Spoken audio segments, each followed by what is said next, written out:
자, 우리는 지금 계속해서 갈라디아서 말씀 함께 살펴보고 있습니다. 귀납적 성경 공부는 하나님의 말씀, 성경 본문을 하나하나 살펴보면서 이 말씀이 나에게 어떤 의미로 다가오는가, 또 이 말씀이 우리들의 삶 가운데 어떻게 적용이 되어질 것인가까지 살펴보는 게 귀납적 성경 공부다라는 말씀을 우리 처음 시간에 나눴습니다.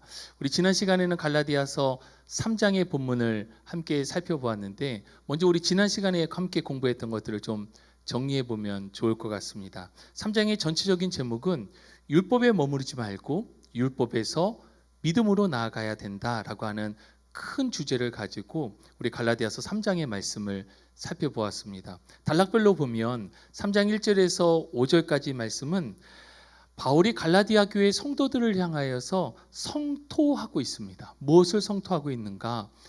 복음이 이미 그들 가운데 주어졌음에도 불구하고, 복음이 눈앞에 있음에도 불구하고 이 복음을 올바로 부여잡지 못하고 있는 갈라디아 교회 성도들을 향해서 그 안타까운 마음으로 성토하고 있음을 볼 수가 있습니다. 갈라디아 교회 성도들이 왜 유혹에 넘어갔는가라고 했을 때에 결국에는 구원을 받기 위해서는 믿음뿐만 아니라 율법도 지켜야 된다라고 하는 율법주의자들의 속삭임, 유혹 가운데 넘어가게 된 것을 안타까워하고 있습니다. 여러분, 갈라디아 교회 성도들이 성령을 받게 된 것은 율법을 잘 지켜서 율법의 행위로 성령을 받게 된 것이 아니라 오직 믿음으로, 오직 하나님의 은혜 가운데 성령을 받게 되었음을 바울은 다시금 상기시키며 강조하고 있습니다. 또 이어서 3장 6절에서 9절까지 말씀은 이제 이방인을 중심으로 한 갈라디아 교회 성도들이 아니라 확장해서 전체 유대인들을 향하여서 또 바울이 성토를 하고 있습니다.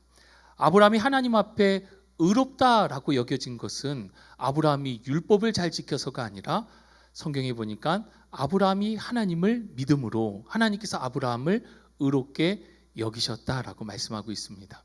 그래서 아브라함의 자손이다라고 생각하고 있는 유대인들은 혈통으로 되는 것이 아니라, 율법을 잘 지킴으로 아브라함의 자손이 되는 것이 아니라, 아브라함이 그러했듯이 믿음을 가진 자가 바로 아브라함의 후손이다, 하나님의 복을 받는 자이다라는 것을 전체 유대인들을 향해서 이어서 성토하였습니다.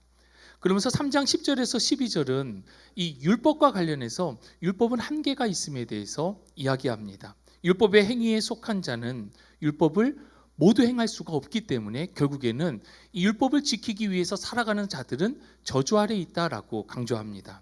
율법이 아닌 믿음으로 살아가는 사람이 바로 의롭다 칭함을 받는 하나님 앞에 의인이 되는 것입니다. 율법은 그럼 어떤 역할을 했는가라고 했을 때, 하나님께서 구약시대의 율법을 모세를 통하여서 주신 것은 율법을 통해서 죄가 무엇인지를 깨닫게 하고 오실 그리스도에 대해서 인도하는 역할을 하게 되고, 또 이 땅을 살아가면서 하나님께서 원하시는 법은 무엇인가, 이 규범적인 기능들을 깨달아 알도록 하는 것이 바로 율법의 기능이다라는 것을 이야기합니다. 그렇다면 이 율법은 소용이 없는 것인가? 그것이 아니죠. 3장 13절 14절 말씀을 보면 이 율법의 완성자가 바로 예수 그리스도이십니다. 예수님께서 십자가에서 우리를 대신해서 죽으심으로 말미암아 우리의 죄를 속량하셨습니다. 이 십자가 대속을 통해서 죄의 문제가 해결되어지고 우리는 의롭다함을 받게 되었습니다. 이렇게 예수님께서는 십자가 대속을 통하여서 이 율법을 완성하셨다라는 것입니다. 갈라디아서 3장 15절에서 19절 말씀을 보니까 하나님께서 이미 창세기 22장 13절 말씀을 통해서 아브라함의 자손을 통해서 그리스도가 오실 것에 대해서 말씀해 주셨습니다. 아브라함에게 주신 약속의 핵심은 오직 믿음으로 의롭게 된다라고 하는 것이고, 그의 후손을 통하여서 메시아가 오고 이 약속의 말씀이 성취되어진다라는 것입니다. 아브라함을 통해서 미리 정하신 언약을 뒤에 주신 율법이 폐기할 수 없음을 강조하고 있습니다. 율법은 때문에 하나님의 백성들에게 예수님께서 오시기 전까지, 이 하나님께서 약속하신 이 약속이 성취되기 전까지 잠정적, 임시적, 한시적으로 주신 것입니다. 3장 20절에서 22절까지 말씀 보니까 율법은 모세를 통해서 주셨습니다. 그런데 약속은 하나님께서 직접 주셨고 하나님께서 인간의 몸으로 성자 하나님께서 이 땅에 오셔서 이 약속을 직접 성취하셨습니다. 그렇기 때문에 율법과 약속 모두가 중요하지만 약속 아래에 율법이 있음을 분명하게 나타내주고 있습니다. 중요한 것은 율법과 약속은 반대적 개념이 아니다라는 것입니다. 그 목적과 역할이 다르다라고 하는 것을 우리는 이해해야 할 것입니다. 율법 아래에 메인바 되어 있었던 우리가 믿음을 통하여서 이제는 율법 아래에 머무는 것이 아니라 의롭다함을 받게 되어지고 우리 뒤어서 오늘 이 시간에 살펴보게 되어지는 하나님의 자녀로서의 정체성과 특권을 갖게 되어진다라고 하는 이야기로 오늘 지난 3장의 말씀이 진행되어지는 것을 볼 수 있습니다. 갈라디아서 3장이 율법에 머무르지 말고 믿음으로 나아가야 된다라는 것을 강조하였다면 오늘 우리가 함께 살펴보는 갈라디아서 4장은 하나님의 자녀로서의 특권에 대해서 하나님의 자녀로서의 정체성에 대해서 강조하고 있습니다. 여러분 덴마크의 작가 안데르센 동화 아시죠? 거기 보면은 가장 대표적인 작품 가운데 하나가 미운 오리 새끼라고 하는 작품이 있습니다. 어미 오리가 알을 품고 있었는데 여러 알들이 부화를 했는데 그중에 유독 한 마리만 다르게 생겼습니다. 그래서 이 다르게 생긴 오리는 자라면서 다른 동물들로부터 구박을 받게 되어지고 결국에는 그 오리무리 가족을 떠나서 외롭게 고난과 역경 가운데 살아가게 되어집니다. 그런데 나중에 알고 보니까 본인이 오리가 아니라 백조였다라고 하는 것을 깨닫게 되어집니다. 저는 하나님의 정체성을 하나님의 자녀로서의 정체성을 알지 못하고 살아간다면 어쩌면 우리는 이 땅 가운데에서 미운 오리와 같이 살아갈 수도 있다라는 생각을 해보게 됩니다. 그래서 나는 누구인가? 나는 하나님과의 관계 가운데 어떠한 존재인가라는 것을 우리가 분명히 알아야 될 필요가 있는데 그것을 오늘 우리가 함께 살펴보는 갈라디아서 4장이 강조해서 설명해주고 있습니다. 자, 우리 그럼 갈라디아서 4장 본문 말씀 함께 보겠습니다. 먼저 1절에서 7절까지 말씀을 우리 한 절씩 교독하고 마지막 7절은 합독하겠습니다.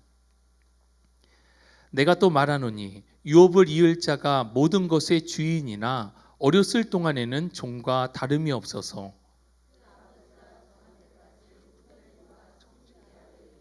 이와 같이 우리도 어렸을 때에 이 세상의 초등학문 아래에 있어서 종노릇 하였더니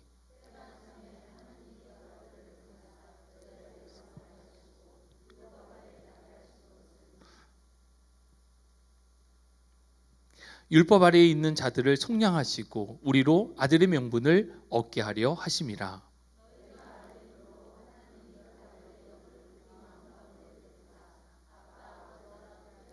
7절 함께 읽겠습니다. 그러므로 내가 이후로는 종이 아니요 아들이니 아들이면 하나님으로 말미암아 유업을 받을 자니라. 아멘. 여러분 우리는 예수 그리스도를 믿고 영접함을 통하여서 죄의 문제를 해결함 받고 의롭다함, 칭의를 얻게 되었습니다.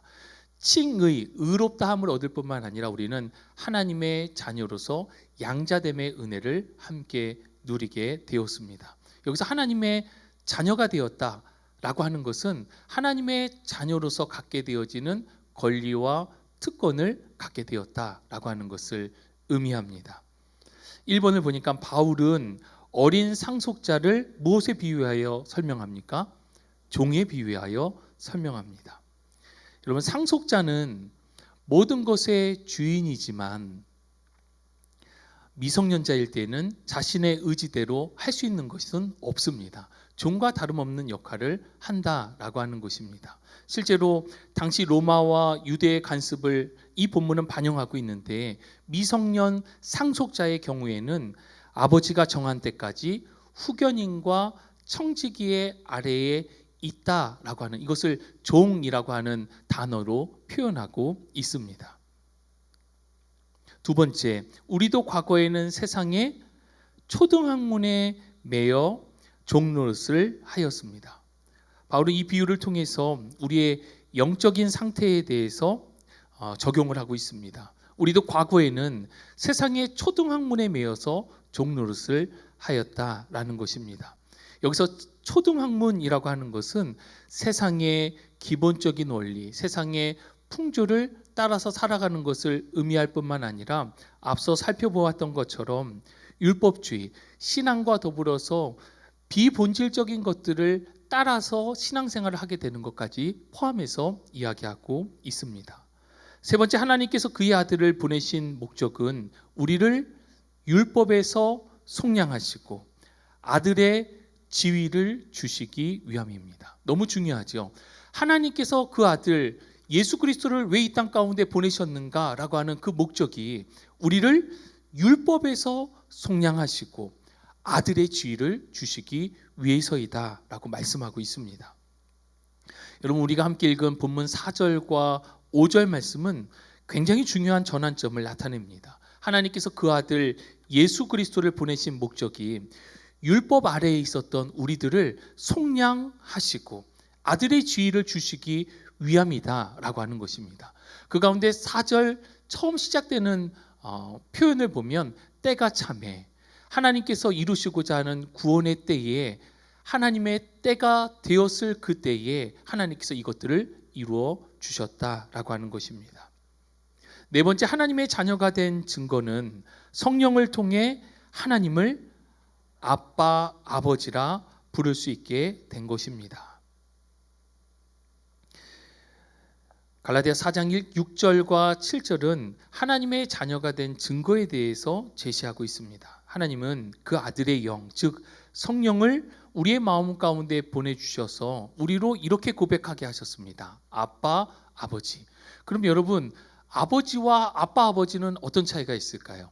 일단 어감에서 차이가 있습니다. 여기서 아빠, 아버지라고 하는 표현은 친밀함을 갖게 되어졌다라고 하는 것입니다. 가까이 갈 수 없고 왠지 먼 존재만 같았던 하나님을 이제는 성령을 통하여서 우리가 아빠, 아버지, 아빠 하고 부를 수 있는 친밀함의 존재가 되었다라고 하는 것입니다. 다섯 번째, 그리스도로 인하여서 우리는 더 이상 종이 아닌 아들, 자녀이고 유업을 받을 자가 되었습니다. 여기서 유업은 아버지로부터 받게 되어지는 것인데 이것을 또 다른 말로는 약속이라고 표현하기도 합니다.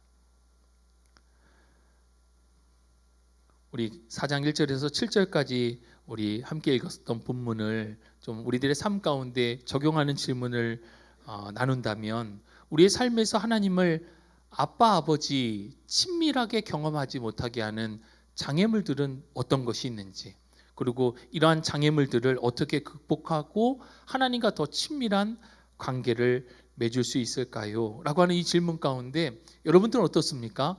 하나님께 기도할 때 아빠, 아버지로 고백하고 표현만 아빠, 아버지로 고백할 뿐만 아니라 실제 하나님은 저 하늘에 계신 아버지, 전능하신 하나님, 거룩하신 하나님으로만 생각되어지는 것이 아니라 언제나 나와 함께 하시는 아빠, 아버지로 고백이 되어지고 계십니까? 아니면 신앙생활하면서 하나님은 무서운 분이야, 하나님은 나와 가까이 하기 굉장히 어려운 분이야 라고 혹시 우리의 마음과 생각 가운데 인식하고 계십니까?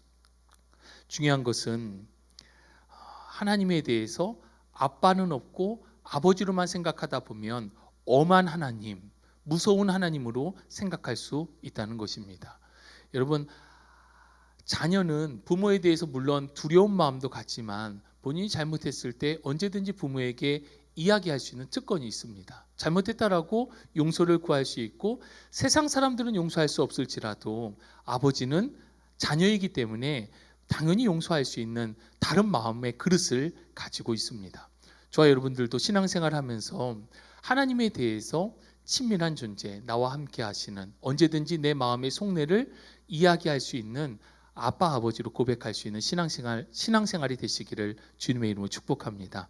그럼 이 아빠, 아버지라고 하는 신앙생활은 어떻게 어디서 이루어지는가? 결국에는 기도입니다. 대화를 통해서 하나님과의 긴밀한 대화, 깊은 대화를 통해서 기도 가운데 하나님과의 깊은 친밀감, 아빠, 아버지로 고백할 수 있다라고 하는 것입니다. 두 번째, 갈라디아서 4장 우리 8절에서 11절까지 말씀 우리 한 절씩 교독해 보겠습니다. 그러나 너희가 그때에는 하나님을 알지 못하여 본질상 하나님이 아닌 자들에게 종노릇 하였더니.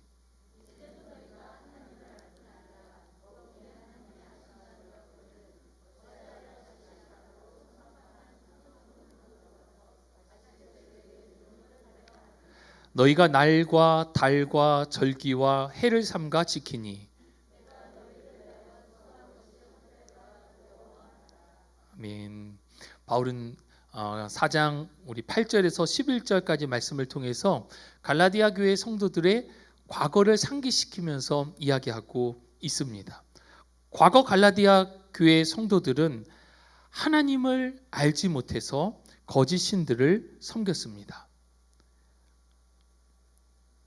그들이 거짓 신들을 섬겼던 이유는 근본적으로 하나님이 어떠한 분이신지 알지 못했기 때문이다 라고 바울은 과거의 갈라디아 교회 성도들의 모습을 회상하면서 이야기하고 있습니다. 그러나 이제는 하나님을 알게 되었을 뿐만 아니라 본문 9절 말씀 보니까 하나님이 나를 아신 바가 되었다라고 표현하고 있습니다. 여기서 하나님이 아신 바가 되었다라고 하는 것은 하나님의 자녀로 삼아주셨다라는 것입니다. 하나님의 백성으로 구원해 주셨다라고 하는 것입니다.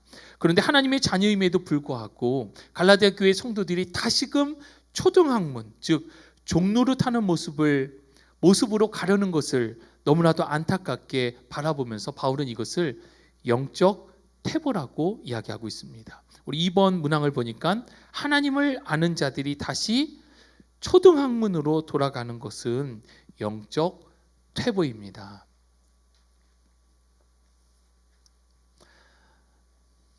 이 페이지 3번을 보니까 무엇으로 회개하는 것은 날과 달과 절기와 해를 지키는 것으로 나타났습니까?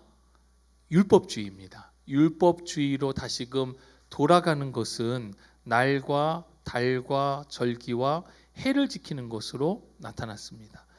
10절에서 바울은 그들이 날과 매일이죠. 하루, 달, 한 달, 절기, 계절, 해, 1년 지키는 것을 지적하고 있는데 이것은 유대교의 의식법을 가리키는 것으로 율법주의적인 그들이 매일, 그들이 매월, 그들이 절기마다, 그들이 해마다 지켜야 하는 율법주의적인 의식법에 대해서 이야기하고 있습니다. 바울이 이러한 모습을 보면서 자신이 증거하였던 이 복음의 수고가 헛될까 두려운 마음과 함께 그들의 영적인 상태에 대해서 염려하고 있습니다.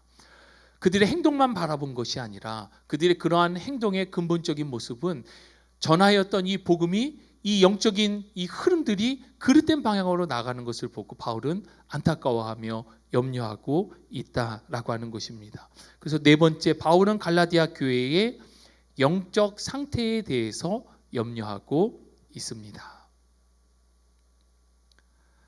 함께 살펴본 우리 8절에서 11절까지 말씀을 우리들의 삶 가운데 좀 적용해서 질문을 해본다면 바울은 어찌하여 다시 약하고 천박한 초등학문으로 돌아가서 다시 그들에게 종노릇 하려 하느냐라고 9절에 묻고 있습니다. 우리들 삶 가운데 신앙생활 가운데 복음의 자유를 누리지 못하고 다시 율법적인 종교행위로 돌아가려 하는 유혹을 느낀 적이 있습니까? 또 이러한 유혹이 있을 때 우리들은 어떻게 대처해야 합니까? 질문이 굉장히 어렵게 느껴질 수도 있을 것 같아요. 우리가 신앙생활 하면서 본질적인 것 외에 복음 외에 다른 주변 환경과 상황 가운데 휩쓸린 적이 있냐라고 하는 의도의 질문인 것입니다. 우리가 앞서 살펴보았지만 신앙생활과 율법주의가 결합되게 되어지면은 결국에는 나 중심, 하나님 중심이 아니라 나 중심, 또 내가 하게 되어지는 성과 중심의 신앙생활로 바뀌게 되어지는 것을 우리가 앞서 살펴보았습니다. 마찬가지로 신앙생활 하면서 하나님 중심의 신앙생활이 아니라 나의 만족을 위한, 나를 위한 신앙생활만 하고 있다라고 한다면 바로 이러한 잘못된 방향으로 나아갈 수 있다라는 것입니다. 또 무엇인가 성취한 것에 대한 성취욕 가운데 신앙생활을 계속해서 하게 된다면 그릇된 방향으로 나아갈 수 있다라는 것입니다. 신앙생활에 있어서 복음의 자유는 결국에는 하나님 중심적이어야 되고 또한 복음 중심의 삶의 태도로서 나타나게 된다라고 하는 것입니다. 그러면 이러한 유혹을 대처하는 방법은 무엇인가 라고 했을 때, 여러분 우리 자신을 얼굴에 뭐가 묻었는지 확인하려면 무엇을 봅니까? 거울 보죠. 신앙생활도 마찬가지입니다. 우리 신앙생활에 거울이 있는데 그것이 바로 하나님의 말씀입니다. 하나님 중심으로 살아간다라고 하는 것은 말씀의 거울에 내 자신을 비춰보는 것입니다. 나 중심은 나에게 신앙생활을 갖다 맞추는 것이죠. 교회 생활을 내가 생각한 기준, 내가 생각한 정도 안에서 그것을 하는 것을 나 중심적인 신앙생활이라고 하고, 하나님의 말씀 가운데 나를 계속해서 비추면서 신앙생활하는 것, 그것이 바로 하나님 중심의 복음 중심의 신앙생활이다라고 하는 것입니다.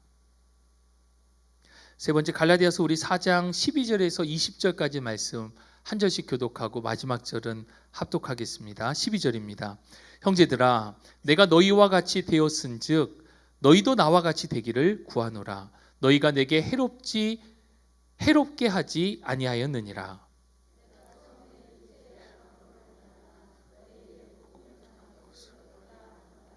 너희를 시험하는 것이 내 육체에 있으되 이것을 너희가 업신여기지도 아니하며 버리지도 아니하고 오직 나를 하나님의 천사와 같이 또는 그리스도 예수와 같이 영접하였도다.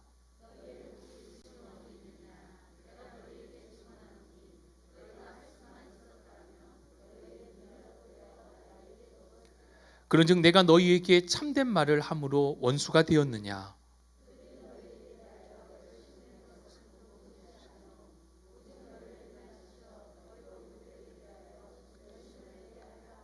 좋은 일에 대하여 열심으로 사모함을 받음은 내가 너희를 대하였을 때뿐 아니라 언제든지 좋으니라.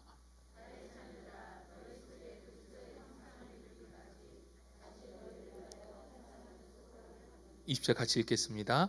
내가 이제라도 너희와 함께 있어 내 언성을 높이려 함은 너희에 대하여 의혹이 있음이라. 아멘.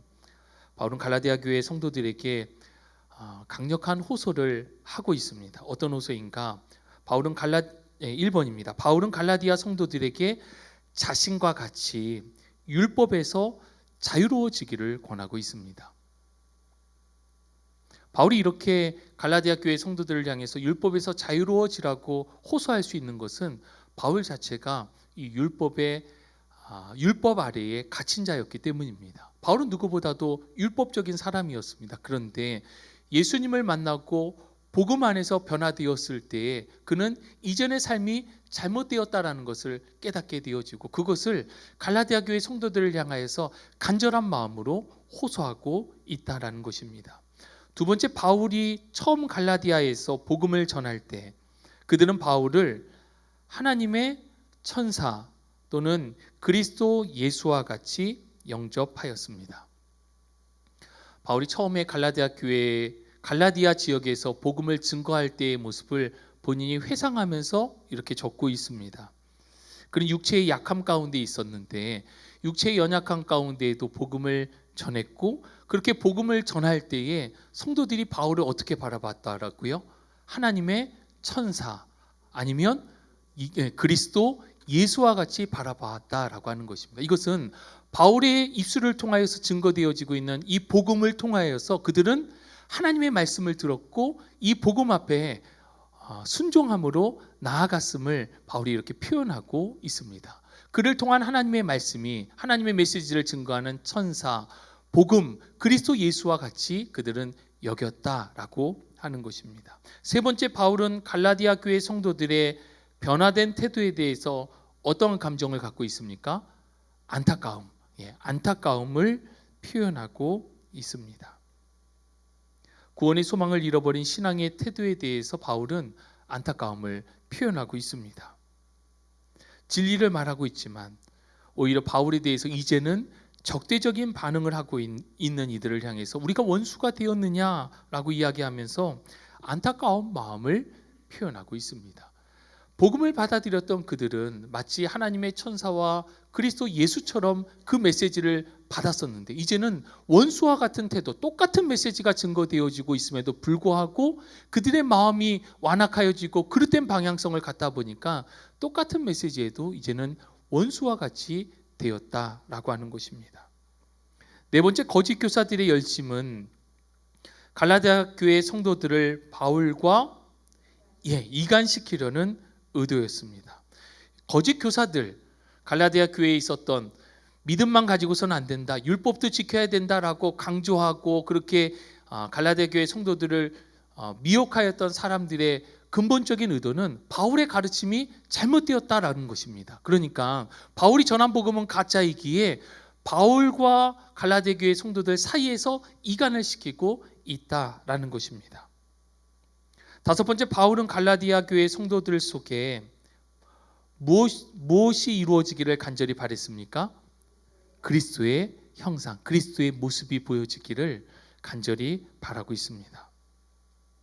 여기서 그리스도의 형상이 이루어진다라고 하는 것은 갈라디아 교회 성도들이 복음 안에 다시금 온전한 신앙으로 회복되어지는 것을 그리스도의 형상, 이 복음이다라고 이야기하고 있습니다. 이것은 그리스도의 진리 안에서 곧 복음으로 다시 온전히 회복되어져야 한다라고 하는 것이고, 이를 위해서 해산하는 수고를 한다라고 표현하는데, 이것은 영적인 양육, 그리고 양육의 고통과 열정을 동시에 나타내고 있는 표현이다라고 할 수 있습니다. 우리 12절에서 20절까지 말씀을 본문으로 해서 우리들의 삶 가운데 이런 질문을 할 수 있을 것 같습니다. 바울은 갈라디아 교회 성도들에게 자신을 본받으라라고 12절에 권면합니다. 우리들의 삶 속에서 다른 이들에게 본이 되는 그리스도인의 삶을 살아가기 위해 나에게 필요한 변화는 무엇일까요?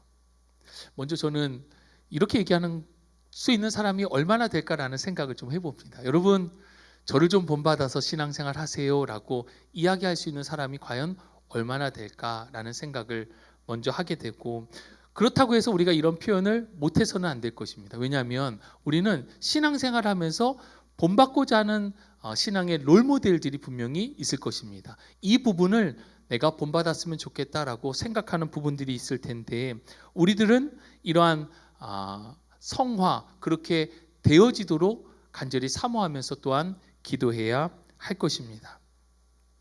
이러한 변화의 과정을 성화라고 하는데, 예수님을 온전히 닮아가는 삶, 이것이야말로 이것이 신앙의 가장 본이 되는 롤 모델이다라고 할 수 있습니다. 그러면 여러분, 이 땅을 살아가면서 우리가 신앙생활을 하면서 어떻게 예수님을 닮아갈 수 있을까요? 쉽게 적용할 수 있는 방법은 뭘까요? 날마다 우리가 하나님의 말씀을 들고 다니면서 확인하고 찾고 하면서 매 상황마다 말씀의 거울로 찾을 수 있을까요? 아주 간단한 방법은 질문하는 겁니다. 우리가 어떤 판단을 해야 될 상황, 어떤 상황 가운데 마주 있을 때에 예수님이라면 어떻게 하셨을까? 하나님이 기뻐하시는 것은 어떠한 것일까? 라는 것을 매 순간 자문하면서 그 가운데 답을 찾아갈 때에 우리들은 나를 본받으세요라고 이야기할 수 있는 그런 믿음의 경지에 이르게 될 날이 있을 것입니다. 점점 더 그렇게 예수님을 닮아가면서 우리들은 온전한 성화의 과정을 이루게 될 것입니다. 실제로 우리들의 삶 가운데 하나님께서 기뻐하실 뜻이 무엇인지를 날마다 묻고, 예수님이라면 이때에 어떻게 하셨을까를 자문하면서 그 가운데 답을 찾아갈 수 있는 저와 여러분, 우리 모두가 될 수 있기를 간절히 소망합니다. 우리 4장 21절에서 31절까지 말씀 우리 한 절씩 교독하고 마지막 절은 합독하겠습니다. 내게 말하라. 율법 아래에 있고자 하는 자들아, 율법을 듣지 못하였느냐?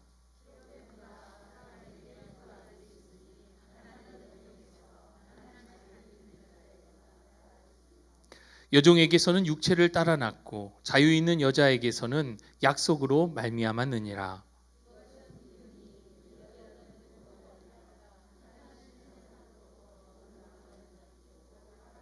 이 하갈은 아라비아에 있는 신의 산으로서 지금 있는 예루살렘과 같은 곳이니 그가 그 자녀들과 더불어 종로를 타고,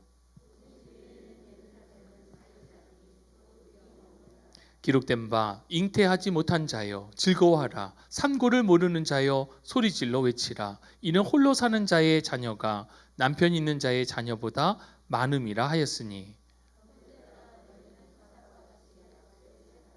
그러나 그때의 육체를 따라 난 자가 성령을 따라 난 자를 박해한 것 같이 이제도 그러하도다.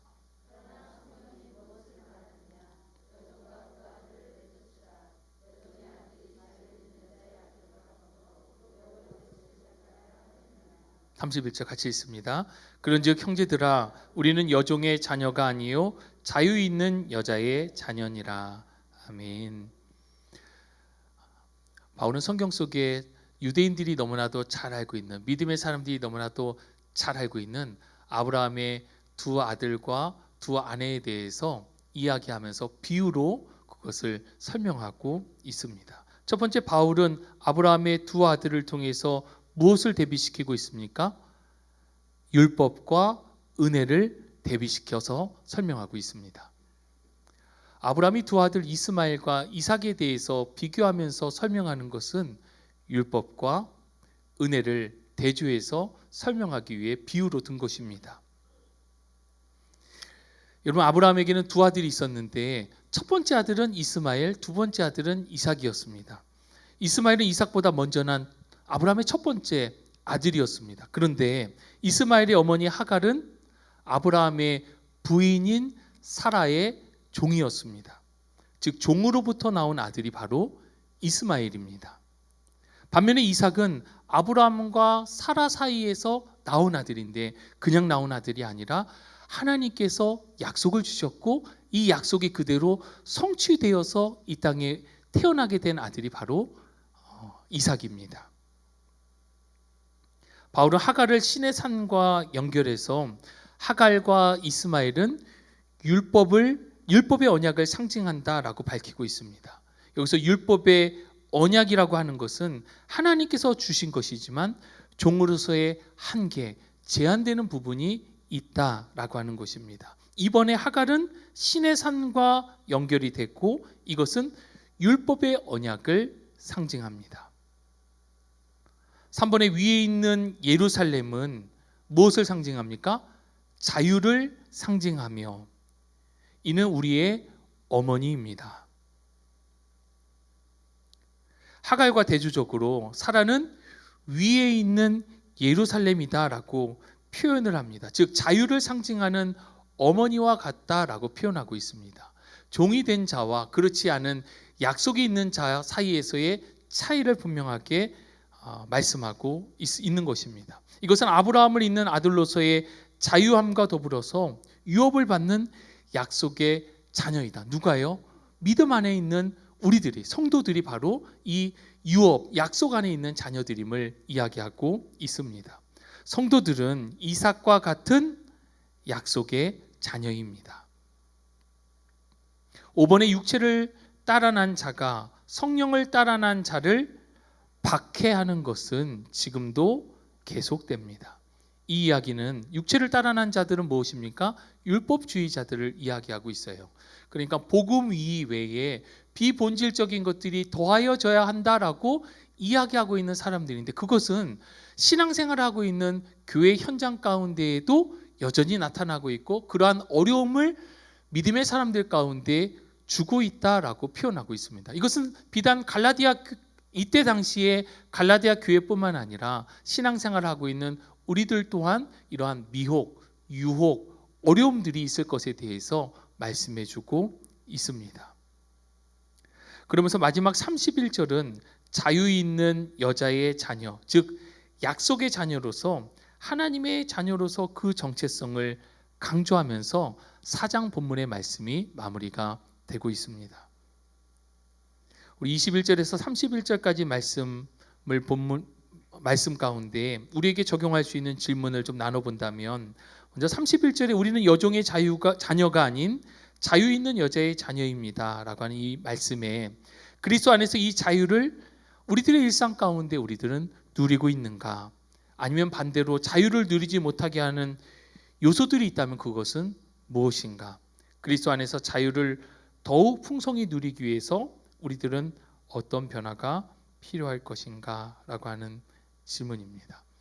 서두에 말씀드렸던 미운 우리 새끼, 우리 동화 이야기처럼 이미 하나님께서는 우리들을 의롭다 하셨을 뿐만 아니라 하나님의 자녀로 우리를 약속이 있는 유업받을 자로 하나님께서 우리들의 정체성을 바꿔주셨음에도 불구하고 자신이 구원받았다라고 하는 것은 고백하지만 의롭게 되었다라는 것은 고백하지만 하나님을 아바 아버지로 고백하지 못한다라고 한다면 미운 오리 새끼가 백조임에도 불구하고 마치 자신이 오리라고 생각하면서 계속해서 어려움을 겪는 이야기와 다르지 않다라고 하는 것입니다.